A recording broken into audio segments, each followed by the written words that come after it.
I don't hear anything. It's coming. It's coming. Okay. I thought you were dancing already. I'm like, I don't hear music.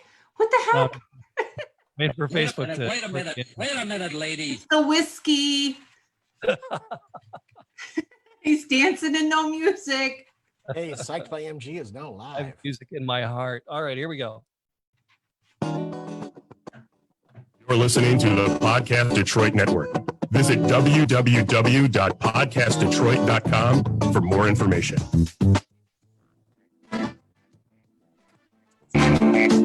Welcome to Psyched by MG. This is Mary Grace Randazzo-Ratliff, or MG for short. I've been a psychotherapist in private practice for 32 years now. Guess what, everyone? We all have issues. So it's time to lighten up and move forward. Let's stop letting our crap control us and take control of our crap. Hello, everybody. What's going on, everyone? Oh my God. Oh my God. Before we start, I have the weirdest. I think we just Google started, but story. go ahead. Well, yeah, we did. I have the weirdest Google story. Do you guys have those like Google Homes? No. Do you have like, or an Alexa, you know, those things that you Alexa, can. yes. No, I don't have any of those right now. Oh my God. Well, we have one. And I had one, we have one in our room. And the freaking thing on Mother's Day about 5:40 in the morning, I hear it come on and it says, okay, we'll play Monster Rock. And this god awful at like volume 10 music came on, scared the shit out of me. I jumped up, my heart's pounding. And then I'm trying to yell to it, Google, you know, off. It can't hear me because the volume's so freaking loud. I thought, oh my God, it scared the shit right out of me. So then the next day I thought, oh, I sleep with the television on because I have ringing in my ears. So I thought, I've got to keep that low. I bet it picked up the television. So I turned the volume. Sure. That's what I thought. Maybe somebody on TV wanted some Monster Rock. Jesus. The next freaking morning, it's like 5:40. Boom. Okay, let's play Monster Rock. And it goes off again. What the So- fetch? Well, did you have the TV on again that day? Yeah, but I had it like volume 4 and it's like Frasier. It's, you know, I'm on Hulu. So what the hell? Frasier doesn't say anything. What happened? It was the weirdest. You guys haven't ever had something like that happen? It's so freaking nuts. Scared. And it happened to me on Mother's Day when I was supposed to be sleeping in. Did not work. Maybe. But yeah. Does somebody talk in their sleep? No. No. Maybe. That's weird. We have a rat problem. Round and round. Love that commercial. There's some hard miles on those rat guys, though, right? Have you seen Oh that? my God. I mean, I've never heard of that before, where it just goes off by its, at least I thought it was by itself, but that would be pretty funny if I was speaking in my sleep. But Well, yeah. especially if you're talking about Monster Rock. I don't know what that means, but- Rock. What the hell is that? Oh, you have to hear it. Like, it is some crazy crap. Like, not my kind of music, that's for sure. I ain't listening to you no more. Well, before I forget, next week we have an incredible guest coming on. And I'm already here. Yeah. Oh, I'm Of sorry. course, Go you're ahead. here every week. Yeah, You're I not a know. guest. You're a regular. You Right. pain in my ass. Very Dr. important. Dr. Barbara Heller Bernstein. It's either Bernstein or Bernstein. I'll have to ask her. She's been in practice for several years, and she's going to be on to talk about stress and its effect on the body, especially the immune system. So I think that's going to be some great information next week. You piqued my interest with that. I know, Matt. I know. Well, do you? Well, and maybe some of you guys have that, but there's so many people with compromised immune systems, whether it's No. like my wife has psoriatic arthritis, so she has to Oh, take that's- biologic every Jeez, month. Dave, I forgot about Kendra. Yeah. Yeah. Yeah, and But it's that's why. surprising. It just seems like it's more common now than I ever remember it being. Yeah, yeah. These immune deficiency disease. So we're so fortunate to get her on, especially, it's so affected by stress and Mhm. with all of the stress that people are going through right now. So she's going to be on to talk about, what you see and how it affects the system and other parts of the body. And then, what's the best way to help people with that. So I'm excited to have her. And then in 2 weeks, I'll do a quick shout out. We're going to have Denise Brennan, who's a very well-known author of children's books. She's written about 24 children's books.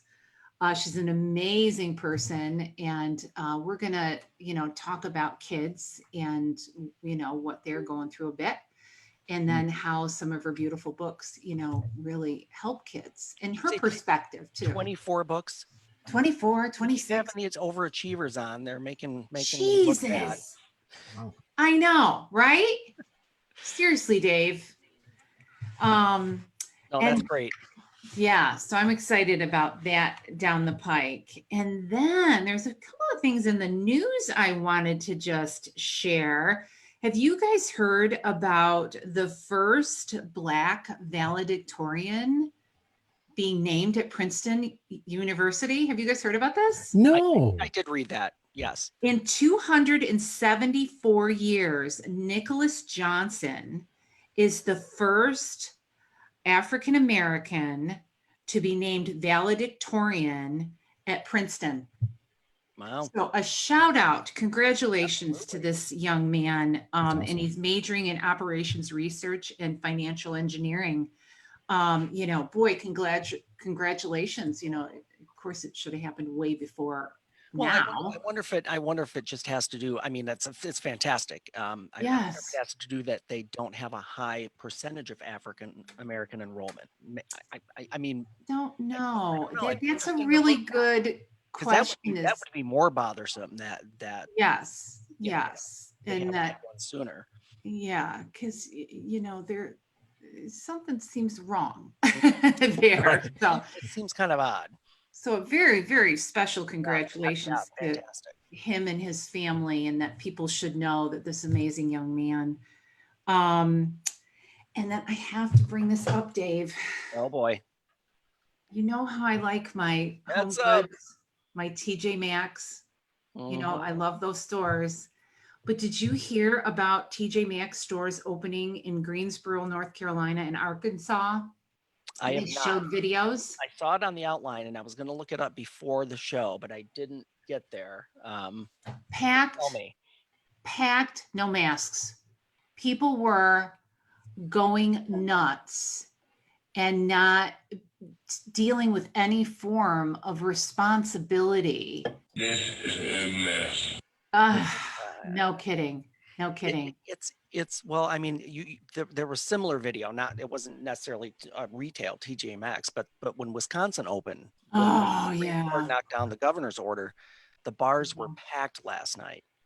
Well, I shouldn't say bars. I'm generalizing, but they did have video of one bar where it was just packed. People just like a normal day, Yeah. 6 months ago, Yeah. shoulder to it's- shoulder, everybody drinking and I mean, I'm so, you get so tired of the extremes. It's like, right. it's my right. I deserve this. And, here is this pandemic where it should be taken seriously. It's very real. This is not an illusion. And so what we're not hearing enough of is this is exactly what you need to do in the transition. You need to wear the masks. You need to stay separate. Mhm. If you don't play by these rules, you get shut down.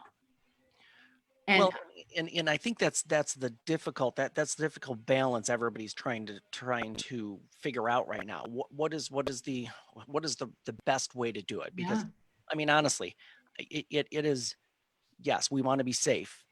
yes, This virus has killed, what are we up to? 80, well, how much? 80 85,000 just in the United States 87. alone. Close to At the same 87. time, you have how many people, millions of people out of work, trying to make it from paycheck or week to week with unemployment, and that's a whole other story in probably every state. So it's a hard question, because what is the balance? What is, what's the We right need amount? the leadership. Yeah, we need to know from the epidemiologist, from the experts, how do you handle it? How do you do the integrations? I think there should be a questionnaire that we're all using to ask each other about what we are doing, how we are practicing safety, to Mhm. be honest with each other, and so that we can really ask the hard questions of each other so that we can then be safe. If I'm going to bring somebody into my house now, I want to know, are you actively exposed to people? What is your work environment? Do you wear a mask? Do you practice social distancing? And everybody takes their shoes off. We, bleach after somebody leaves. I mean, there's some basic things that people need to know to do for this movement to happen. Well, And and we're even with not that, hearing enough about it. and there are some, because like for example, I have a friend who works at the auto plant. They just went back to work yesterday, I believe. Ford, GM. Jim.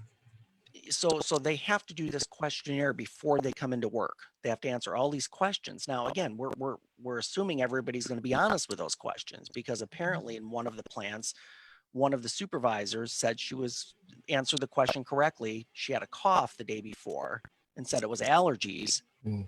Went to work for the day, was sent home, and ended up testing positive after the fact. 19. Yeah. So, Yeah. so it's, I mean, there is some personal responsibility involved here Very, too. very much so. Very much so. To your job, to your family, to your neighbors. And it's something that if you don't practice that, a good friend of mine, Lori, in Dunkirk, New York, who I grew up with, she was telling me about this Chinese restaurant had been closed and they decided to open up and it was jam packed. Mm. Nobody was wearing a mask. There was way too many people, and the poor police department had to keep coming and dealing with it, and finally said, you know what, we're going to just have to report you to the health department. Right. I mean, it's Wow. just like, it's not one or the other. It's about responsibility. Mhm. So and you know what, if we don't all get responsible, this is going to explode again, period. I mean, that's been proven. So That is the question. The toughest question is, what is the balance? What's the right? what's the balance? And I What's get the that. balance? And to be fair, everybody's figuring this out as we go. It's been, it's something we've never had to deal with at this level. Mhm, So mhm. Yeah, I feel yeah. for the people who have to make these decisions and try to figure this out. But Yeah. But we need those outlines. These are the precautions you should take. Here is clearly defined what you need to do and be aware of. I mean, Dave, that's something maybe we should do. We should do our own podcast on, is to develop that list and just some basic tips for families, families with kids. We're talking about, my daughter and kids going back to school. And, every time I think of it, I get a fear, which leads us, into this show today. And it's about the intense stress that moms are feeling about this pandemic and the effects of this pandemic on moms, and how to cope with that. And we just had Mother's Day on Sunday, so happy belated Mother's Day to all women who do some form of parenting, whether it's your own child or not. But moms are going through so much stress, and it's leading to so much anxiety and anxiety issues.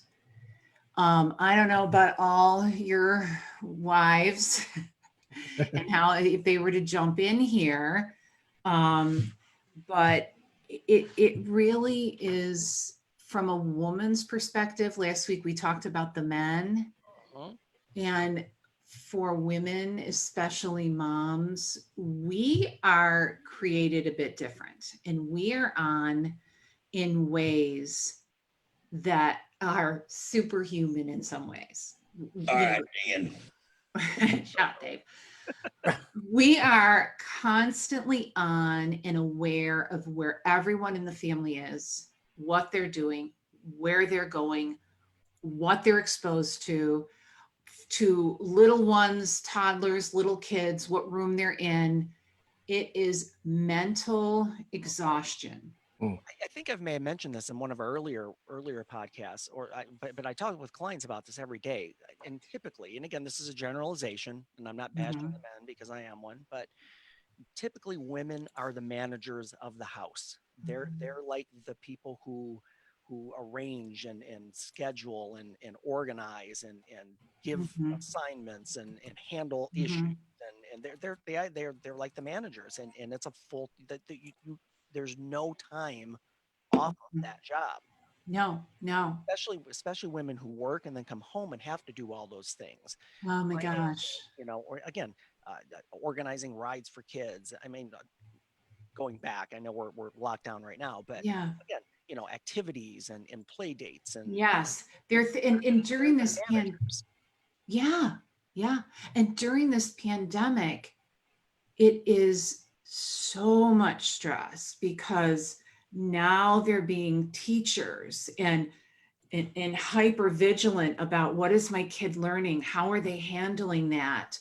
What do I do? They don't have their support network. They don't have the sitters. They don't have all the outs, that usually help them to kind of center again and feel like a human being and feel like themselves. And that is the biggest issues that and again, I have a lot of clients who they're great parents, they're great mothers. Yeah. They're just overwhelmed because it's like So they tired. don't have a minute to themselves. Yep. And I want to say specifically to those moms, we see what you're going through. We hear what you're going through. You are not abnormal. There is not anything wrong with you. And hopefully this podcast will really help so that their tanks can get filled up a bit because they're just constantly being depleted. And again, they are on and away. Now they are dealing with school and just, calculating in their brains all of the things that are needed and required and concerned about, like, is my kid getting enough done? I had one person tell me she has younger children and she's like, oh my gosh, my kid lost it during, Zoom classroom. Yes. And I felt horrible. And I said to her, so what? The teachers are aware. The kids are stressed and struggling. And so these moms are having to put on even more hats and deal with the children and all that they're going through. I mean, it's just constant fatigue. Well, and again, to look at it from the kids' standpoint, the mothers are struggling because the kids are in a very, in general, a very unstructured environment right now. I mean, they're not going to school every day. They don't have this daily schedule where they're up at this time. And granted, most kids say, "Oh, I don't want to do that." But without structure, kids they're stressed because it's not their usual structure. No, and they feel lost. The older kids, the teenagers especially, they feel lost and lethargic, and it's hard to move around. And the younger kids can get hyper and demanding and fatigued, and then here come the temper tantrums and the screaming bouts.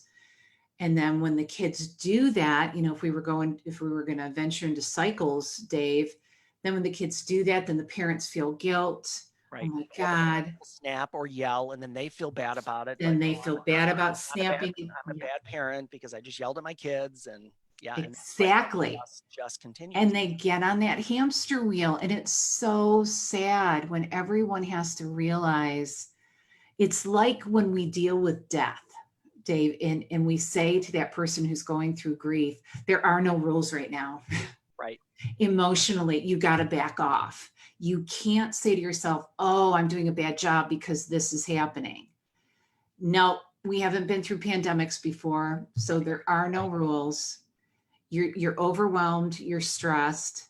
Dave, I mean, you've got a kid that's graduating from high school. Right. And so what is Kendra going through with that? I mean, the fatigue must be terrible.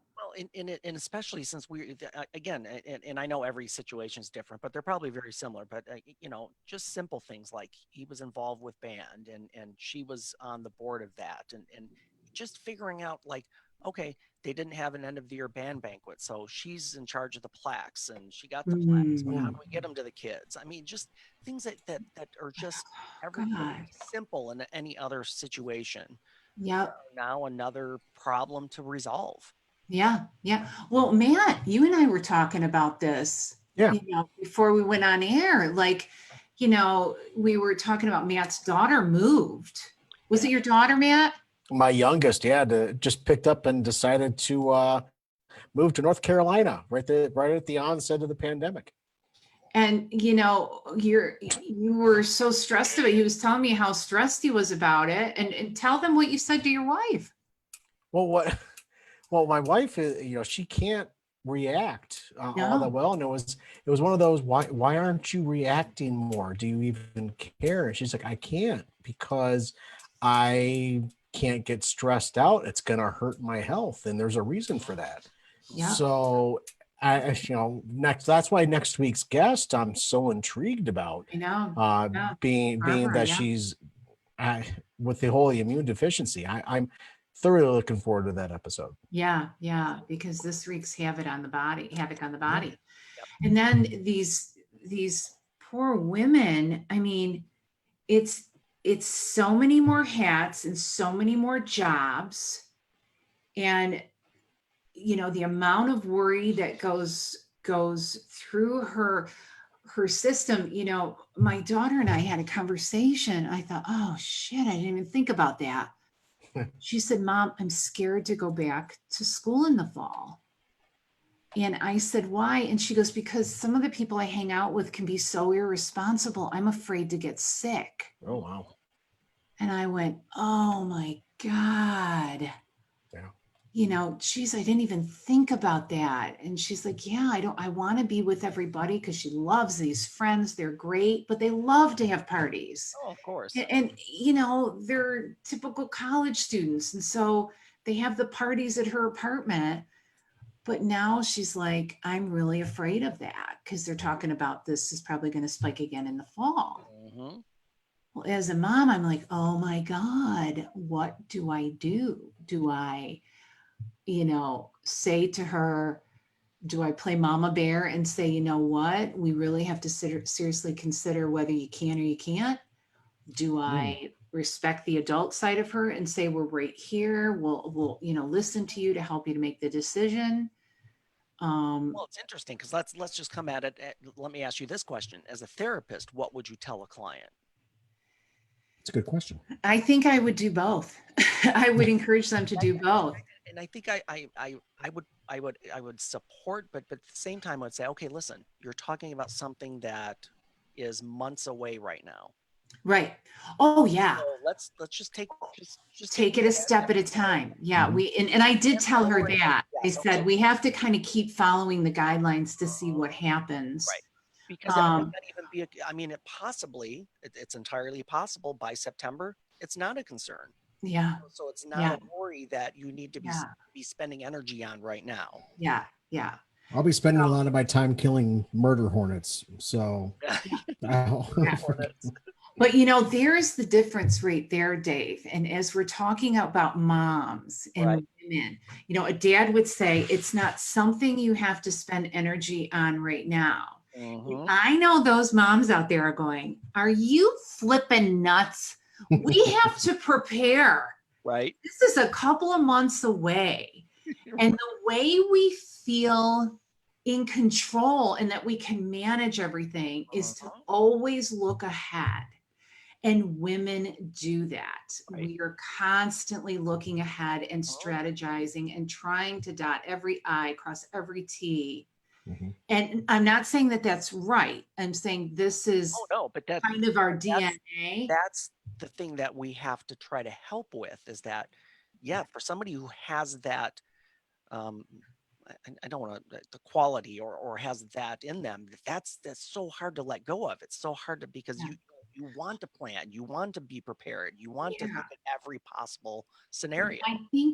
I think the key with that is to not lose sight of that it's a step-by-step process. And that for women, for men to know with women that they can settle if they can just vent. Mm-hmm.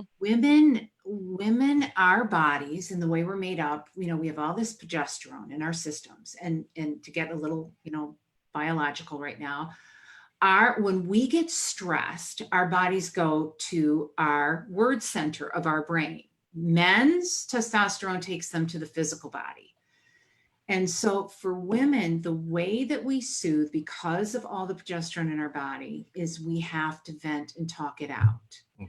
When we get it out, then our anxieties for most women will drop. If she's stressing and she's talking and you as a man want to fix it, she will gain more stress. Right. She is not wanting you to come in and save. She's wanting to just connect with words, and that so that she can settle. And we figure it out because of this progesterone. We figure stuff out as we talk out loud for most women. And so ongoing struggle. You're right about this. This is the ongoing. And again, when I work with couples, this is often the case that the man wants to do, they want to fix it. They want to just do it. And the woman's like, I just want you to hear me. I just want you hear to me. Hi, how you doing? Yeah. And it's so wonderful. I mean, the desire to fix is about loving her. Like you're feeling it. And I want to point this out for men, that testosterone makes you so physiologically sensitive. So you're feeling her stress, you're feeling her urgency and her intensity. And that's what makes that guy, and I want women to understand that, that's what makes them want to come in. It's physiologically overwhelming for them. Well, and they will either want to come in or they will do the opposite and withdraw. Yep, because they get overwhelmed. Yep, they get overwhelmed and then they shut down. And then unfortunately, in a lot of relationships, the woman will say, oh, or if it's a lesbian relationship, if she has a partner that is more on that side, the testosterone side, oh, they don't care.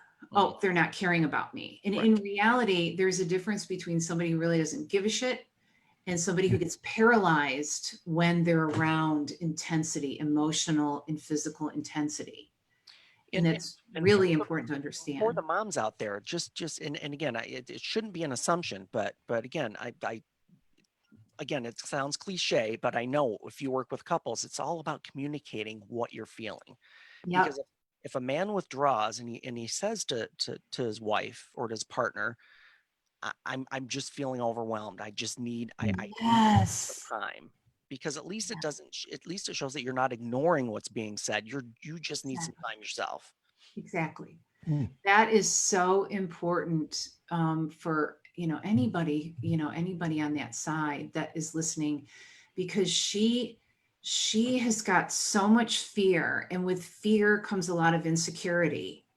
And so for a woman, they just need some validation. Oh, honey, I'm sorry you're going through this. Oh, it really sounds like you're caring about us a lot. Man, what do you need me to do? Do you just need me to listen? And for women to recognize that when they're sharing, if he looks like a deer in headlights, make sure you sit down and make sure you try to pause a little bit. And in my, app that I created years ago, I said, don't be a machine gun of words. Like we can get really worked up, or we're like charging with words. And you could just see that poor guy leaning backward, getting overwhelmed by all the words. Yeah, it's just too much sometimes. It's just too much. And the gift of that partner is to go ahead and if she's able to, just put a hand on her and say, hey, I'm listening. Try to slow down a little bit. Just try to I want to hear what you have to say and I want to absorb it, but I need you to just slow down a little bit. Right. That's fair. Yeah. Yeah. help her with all of that anxiety that is flying around because she's got so much that she's afraid of. Mhm. And for women out there that are listening and moms that are so overwhelmed, you have to remember to stop and connect with someone and look at that there's a pandemic. Talk about pandemic stress. Talk about schooling at home. Vent about, the kids are acting up and the freaking temper tantrums that are going on right now because these kids are pulling some doozies. They really are. It is. One mom was telling me about this classroom situation and, her daughter lost it. Well, you know what? She's stressed out. And What happened? and the question the mom had is, do I force her to do the Zoom? And I'm like, hold it. You need to take and figure out what you need in that moment. And do you as a family need to leave the call? Well, and that's a perfect point. Again, in this, I use this term a lot. I'm like, sometimes you need to be selfish. What's best for you? Because what's best for you is going to be best for your kid at that That's point. right. You got to fill that tank up. Yeah. You have to let the stress out of the body, especially those moms who are having high anxiety. And I tell everyone, and you know this, Dave, if you're having anxiety and close to a panic attack or having a panic attack, you need to get emotions out. Right. You need to get the anger out and vent. You need a good cry. And because once you get the emotions out, the anxiety will drop.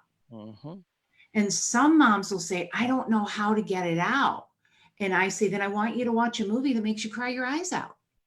Do it in displacement, it's called. Or yes, and to add to that, or anything that would purge those feelings. If you enjoy a good book, but here's the important thing, and here's what's missing with a lot. And again, what I'm seeing with my clients recently is that these moms don't have a minute to themselves. Oh, they don't have their own time, time to themselves. No. Because the kids' schedules are off whack. Typically bedtime would be 8, but the kids are sleeping in till noon every day, so they're not. That's another one. It's again, and I know this is a lot of work up front, and it seems like we're adding on to responsibilities and being overwhelmed, but try to instill that structure so that give you time for yourself. And I told people, I said, if you're dry, I have a couple of clients who are on the front lines, nurses, and stressful that can be day to day. Yeah. But that they said they don't have time to breathe at home. They come from work, they go right home, and they're into managing, again, back into the cycle of managing everything there. I said, you know what, on the way home, just stop in a parking lot for a half hour. Yes. And play a game on your phone. Just something for yourself, just to decompress. And some moms are almost afraid to stop the adrenaline. And I want to say to them, no, you need to stop the adrenaline. You have to land back in your body, because the catch-22 is the more you just go, the more you won't feel your body and your emotions. And then you won't know what you need, because your emotions tell you what you need. Your emotions get you to pay attention and define what your limits are. And so, like you said, Dave, you've got to have that moment, those moments where you shut everything down and you just breathe. And if you don't do that, again, the result is, as we've mentioned, as we've been talking about, it becomes a pressure cooker. Eventually, you're going to blow. Yell, and then you feel bad. And then you're going to feel bad, and then the cycle starts all over again. Yeah, and then a shame spiral starts. This is such a good time for moms to read about codependency. There's some good books on codependency. One's Codependent No More, that can help a mom with this, because I think all moms have a certain degree of codependency, because we're kind of made for it in a lot of ways.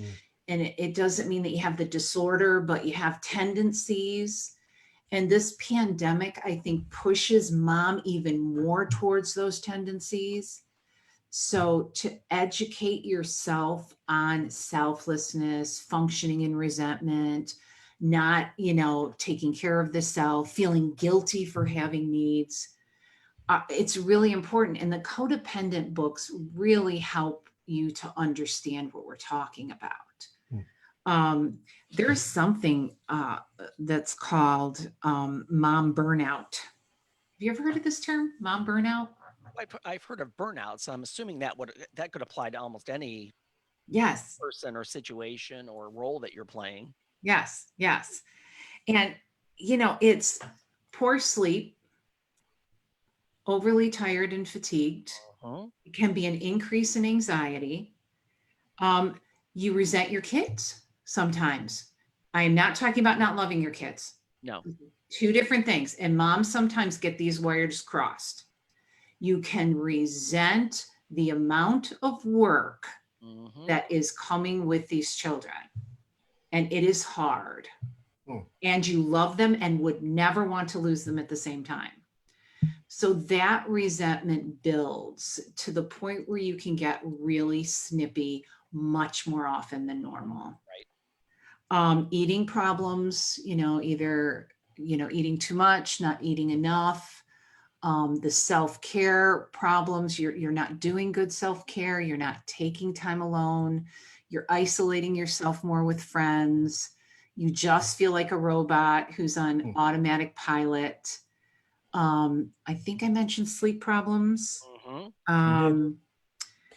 That's the thing. A lot of folks, their sleep schedules are so messed up. So we were talking to somebody yesterday. They're not going to bed until 7 a.m. They're waking up at 6 p.m. It's like you can't do that to yourself. It's going to take you weeks to overcome and put yourself back together. Yeah. I think that's going to be one of the biggest challenges with kids right now, whether they're going back to school or college, is that they're going to have 6 months off of not having that schedule to stick to. Yeah, that's right. It's like I have to force yourself to get out of bed at an appropriate time, whether it be 6 a.m. or 7 a.m., whatever you're used to before, but pre-pandemic, you got to get yourself back on that schedule. Yes, absolutely. Because your body is going through a lot of transitions already. It doesn't need more change.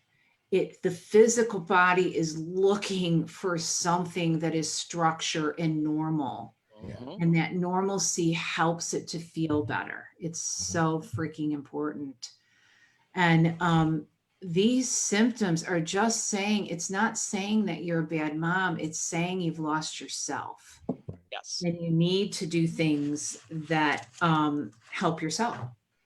And this is the tough thing for a lot of the moms and women that I talk to every day, is that they feel guilty for doing it. They feel guilty for spending time for themselves or getting away from the kids or again, that's something that you have to get over. You have to make yourself number one. And it sounds counterintuitive, but if you don't take care of yourself first, you're not going to have anything left for your family. Nothing in your tank.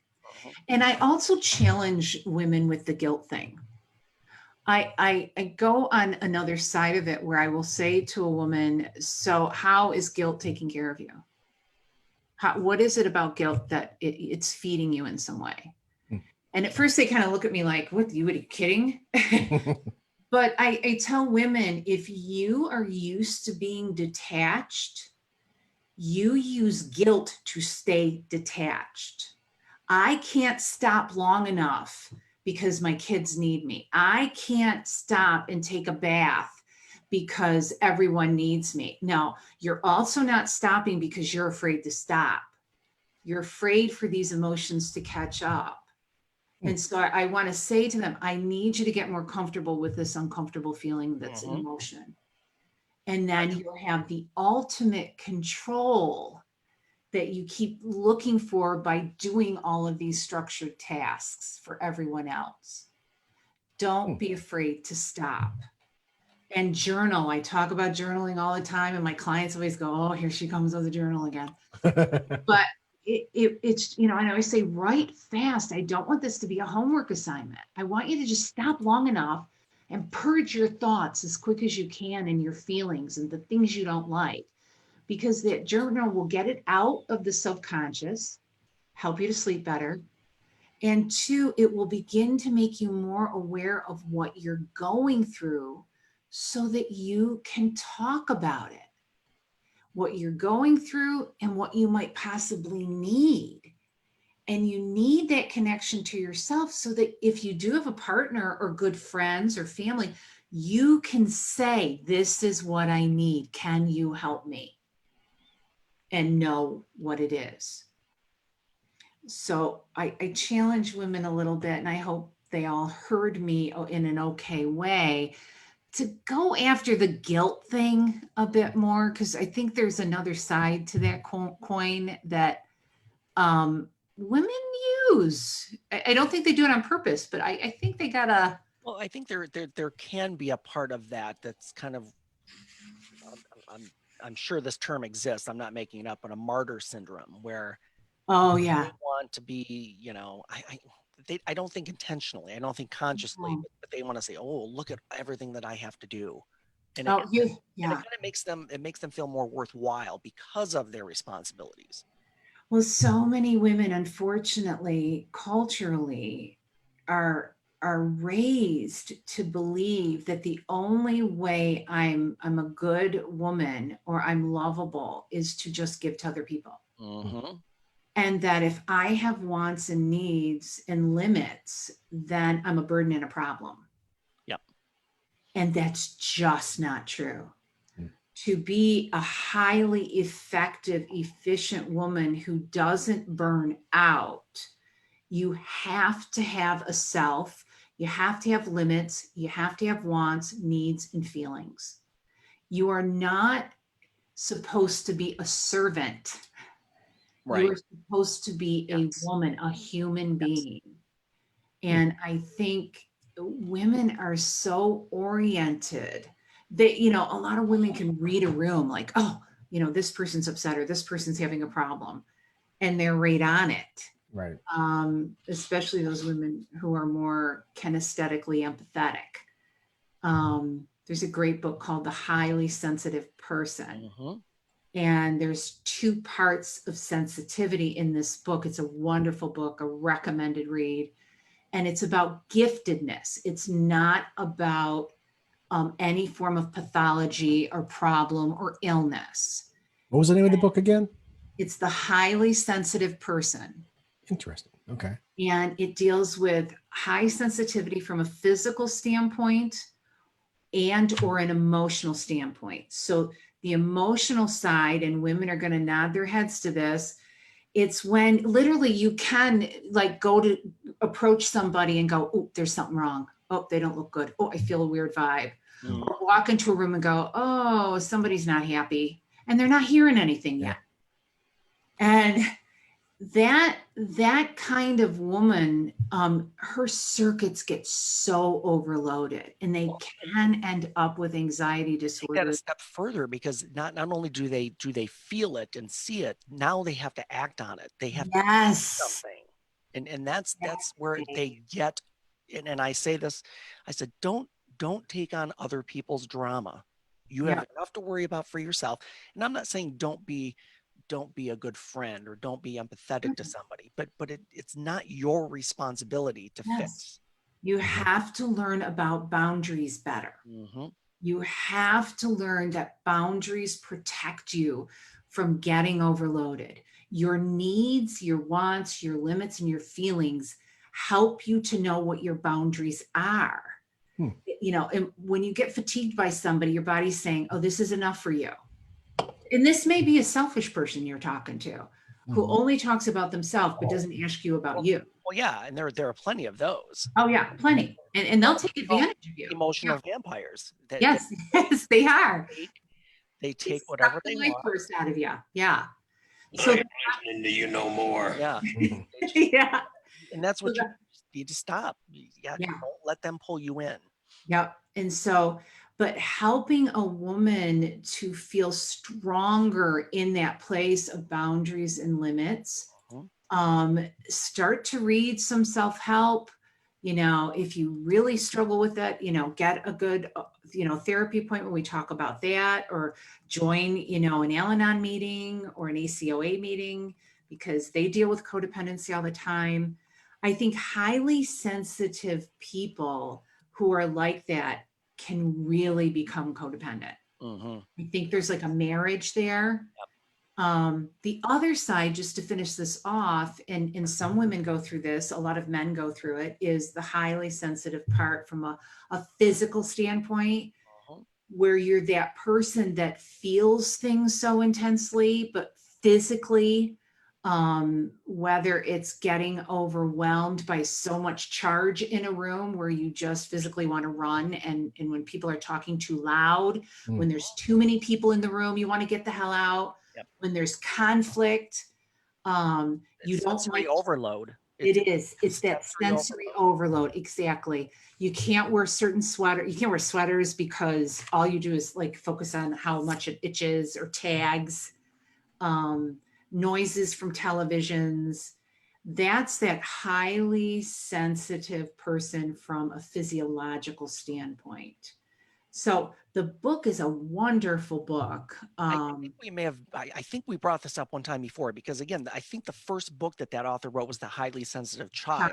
Yes. Yeah, that's right, Dave. That's Yes. right, Dave. Yes. Which A again, highly both, sensitive. both are fantastic books, because again, if you have a highly sensitive child, you deal with a lot of frustration with that child. That's right. If you've got that kid that does a lot of temper tantrums, that has sleep problems, Doesn't like the way a shirt feels or fits. doesn't like the way my son was like that.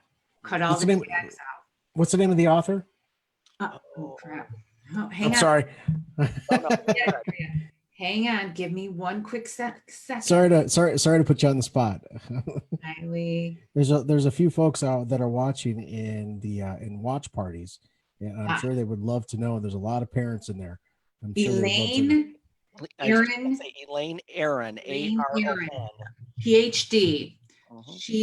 She's wonderful. And if you're probably a highly sensitive person, you should probably, and you have a kid, you'll want to get the book. Oh, it's great, because this book, that it actually has a list of things that you can go down. And I've used this with clients so many times in the office, especially with kids, Yes. and it really, again, things like, does your child have, do they feel weird in different clothing, or do they not like the feel of a shirt, or do they? Or they'll talk about textures when they eat in their mouth. Yeah. Mm-hmm. I have a kid like that, and my husband's like that. He doesn't like, also, he'll eat his dinner and he eats it in a certain way towards flavor. And I'm like, throw it all together. I don't give a crap. But his food can't touch then. No. And I'll say, oh, taste this. And he'll go, no. Really quick. And I'll say, why won't you taste it? And he'll say, no, because I like the flavor that's in my mouth from what I just ate. And I'm like, are you flipping kidding me? I'm offering you a damn cannoli and you're not going to bite it because you like the flavor you just ate? But he's highly sensitive like that.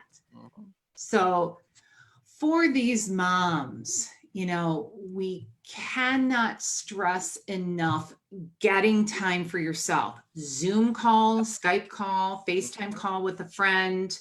But it has to be away from your environment, because if you're in that environment, I guarantee somebody's going to interrupt it. Your kid is going to need something. Your partner is going to want something. Noise may distract you.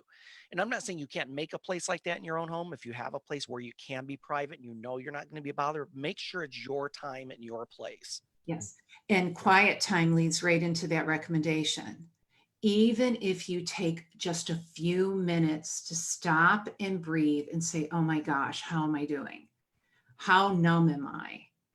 And if you're noticing you're really numb, if you can't in that moment, you've got to schedule it in to say, you know what, I'm going to journal, or I'm going to call my best friend, or I'm going to join an online support group, because I am on such an automatic pilot that I don't even know how to do this by myself, or I'm going to call a therapist. Let someone in to help you. Right. It is so freaking key for moms. And to to really help yourself get grounded with the better you take care of yourself, Dave, Yes. the better you're going to take care of your relationship. That has to be a priority. You have to put that priority as number one.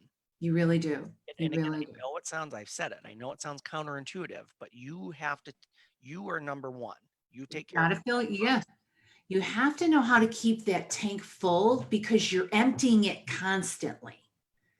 And, you know, when my kids were younger, it was so hard, you know, when they're little to get off of the mommy, you know, energy.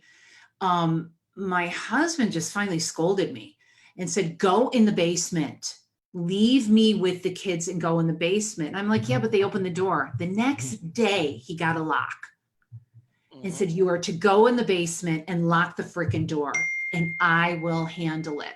You're banished. You're banished. So, and I remember when I first went down, I had anxiety and I thought, oh, what was that? Oh, what was that? And then I thought, keep your ass in the GD seat. Just relax. Sometimes I'd have to call a friend and go, God, I'm so fatigued and exhausted. I didn't even realize how fatigued and exhausted I was. Right. So the isolation and keeping stuff in is the worst thing you can do. It's the worst thing you can do. And it will feed anxiety. So the other thing it does that I just want to make, because I know we're running out of time, is if you isolate, if you don't stop long enough to figure out what your needs are, if you don't do little things to help yourself, like watch a funny movie or paint your toenails or go out in the car and listen to your favorite music, get on a Zoom call with a friend, join a meetup that's online. Like if you don't do these things, you're going to inadvertently feed despair cycles. And Dave, you and I talk about despair cycles. You're going to get more depressed or sad and feel like you have no power. Stop watching the freaking news. The way you break the despair cycle is to do everything that we talked about. Right. If you have gotten to that point where you're so depressed that you're having a hard time getting out of bed, your ass better call a therapist. When we're done with this podcast, I want you making a freaking phone call. Right. Because that's some bullshit. You don't have to live there. You can make a choice. Even if you feel like shit and don't trust it, just make the damn phone call and get yourself some help. You know, somebody posed a question. Yes. Someone that has, you know, they have an adult child that is borderline, but how do you, as a parent, how do you separate yourself from that child or reduce the anxiety worrying about that child all the time? Well, First of all, you have borderline because they keep you hooked. They keep you connected, and they will manipulate, and they will lie, and they will do all these things to keep you. Yeah. What you're doing. If it's an actual child who's been diagnosed with borderline personality disorder, as a parent, you have to understand that they manipulate through their victimhood. Okay. They manipulate. And Dave used a term that we use called the psychic vampire, and they latch on and they suck the life force out of you, and they constantly leave you feeling guilty. There is a great book, Walking on Eggshells. Oh God, here I go again. Got to look it up real quick. Where in the Dewey Decimal System do you find that one? It's the best book on borderlines. Can I try it really quick? Here we go. All right. It is called, let me find it. Oh, Stop Walking on Eggshells, Taking Your Life Back When Someone You Care About Has Borderline Personality Disorder. Wow. It's a great book. To that mom, get it as soon as possible. Because the borderline, they are the most important person in the world. And they will do everything they can for themselves. They threaten suicide. They threaten severe illness. They will make you run to the hospital a lot. And when you work with a borderline, limits, and knows. There's structure in that relationship. Well, in the fear with that too, because I think Matt, and again, I'm going based on family members or partners of people who are borderline. The fear is also, well, what if I say no and they do hurt themselves? And this is tough to hear, but it doesn't matter. If it happens, they were going to do that anyway. Yes, You can't cause somebody to do that. you can't. Hey, guess what? You don't have the power to stop somebody from dying. You want it. We all want it. As therapists, as parents, we all want to be able to fix, and we cannot, especially the adult child. Especially now, if this person is talking about that their child can be a bit borderline-ish, where they're needy and independent, and they're not using it as a descriptive word for that, personality disorder, you still need to do limits. Yeah. That child has to learn that you are human, and you still have to set limits with that child and explain, look, it is not all about you. Dave, we see this in our office all the time. Parents have kind of lost their footing with this in teaching a child. The world does not evolve around you. Children are born self-centered. They have to be, because they don't have language. Right. The limits in the ones and the twos help them to move out of being self-centered, and that they transition into relationships. And so it is not all about them. The world does not evolve around them. And you have to set limits in order to help them with that and say no. So Thank you. Thank you for that. Thank you for that. So I think we're a little over, although we started a No, little. about 5 more minutes. Okay. Well, let's go back to and say, okay, moms out there, if you're having a hard time, you have to take action. You have to take action. Not going to get better on its own. Nope. Not just going to magically get better once this pandemic ends either. And I know that's a stressor that's removed, but the pattern is already there. So you need to make a change. You need to take action to make a change. Yes, you have to make a choice that says, I'm going to take a step to learn a different way of being. Well, I say to these moms, okay, say you have a daughter or a son, and do you want them to do the same thing? Do you want them to be a self-sacrificing? Do you want them to, be these servants in relationships? If the answer is no, you better stop modeling that, because they are learning and watching you through your actions and your choices. And you can't just say, don't you do this, but I'm doing it. And look at examples of kids who've had everything given to them and they've never had to work for anything. What do they grow up like? They don't grow up. No, exactly. They become adult children. Yes. Like even when they're 40 or 50, they're still an adult child. That's right. That's right. Take your power. This is where real empowerment is. You take your power back by taking care of yourself, having limits, wants, needs, feelings, and no's. And being okay with that. And getting yourself okay. That's going to take time, but begin with a good book that we recommended. Begin by talking about it with your friends. Look at a self-help group if you need to. Start journaling to know yourself. Stop using guilt as a reason to not take care of yourself. And really know. There are an endless list of things that you can do. I mean, and some of these sound so stupid and simple. Instead of make a dinner that you want to eat. Yes. Those little choice things. But I mean, these little things can add up. So important. They add up. You're right, Dave. You choose. Yep. How often women do you walk in and go, okay, what does everybody want to eat? Instead of saying, this is what mom wants tonight. Mom wants this. Well, and again, let me throw something in from the other side to help the moms. If you're the partner in the relationship, especially the men, just take control. Just come home one day and say, I got the evening covered. You don't have to make a decision tonight. I got it covered. Yeah. And don't let her interfere. No, and don't let her try to take the control back. No, don't. And do it in a gentle way, because she's on automatic pilot, so she's not thinking. And she's But like, I guarantee you it would be one of the best evenings she'll have if you say, I have it covered. I'm getting the kids to bed. I'm doing homework. I'm cooking dinner, whatever it is. I gotta, and You you don't will have to make any become decisions the tonight. hottest guy, the most attractive man Very important. ever seen. No, Truly.